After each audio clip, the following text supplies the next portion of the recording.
Maxine wishes I had never gotten emotionally involved in the first place. Seeing a man die in my bed was, professionally speaking, much more debilitating than killing a man in self-defense. She's afraid that if ever I have to do a little close-range pest control, memories of that unpleasant night will paralyze me.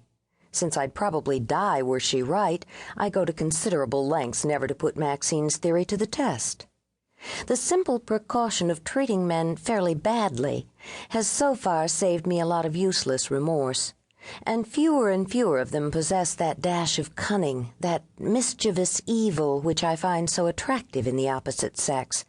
Thus I've remained a merry widow. I met the Queen during my junior year at MIT, where my father had sent me to study. Not every diplomat's daughter graduates summa from Berlin's roughest technical school. It wasn't difficult. Numbers and I have a certain affinity. They're rigorous, and they make sense, something I can't say for the humans I know. Instead of a mother, I received a violin. Father hoped music might feminize me. Early in the game, I remember opening a curved case, touching rich, burnished wood, and realizing that here lay not the fount of melody, but an exalted branch of mathematics. On my 16th birthday, I got a Stradivarius. Father wanted me to fly from MIT to Juilliard on weekends for a violin lesson. We fought. I had no intention of living in a country full of imbeciles who kept losing their passports. "Those aren't the real Americans," my father said, adding that I needed to interact more with teenagers instead of the ambassadors and generals floating through our house all the time.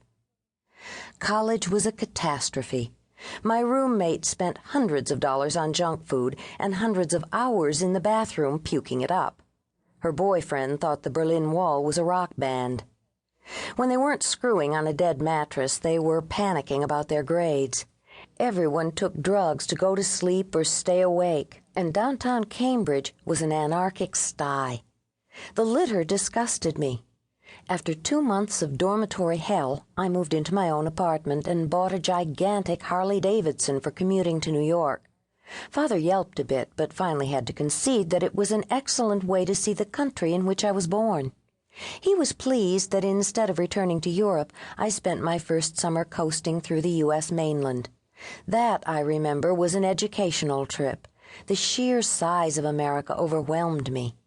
In Berlin, I could ride maybe an hour before hitting the wall.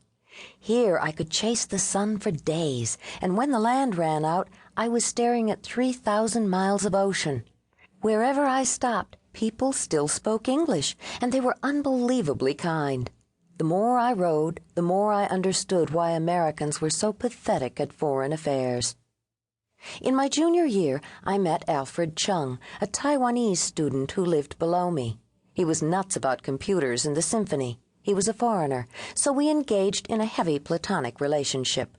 I still look him up whenever I play in Boston. Aside from Alfred, I avoided the other students.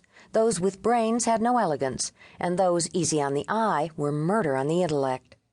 I wasn't into female bonding, and once the Harley arrived, I was never in town on weekends anyway.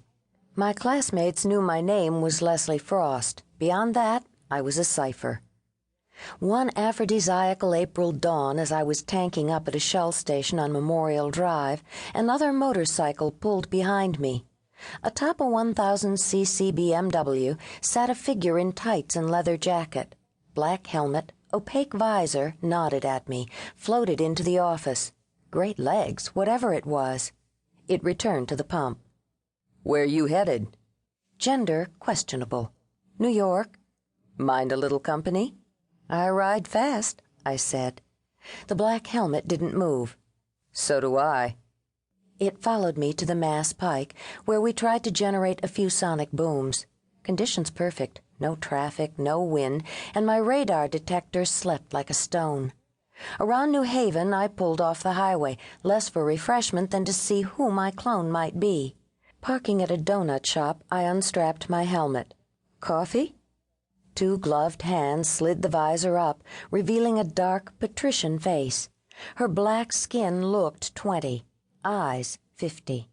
She blinked at me disdainfully as a Nairobi princess.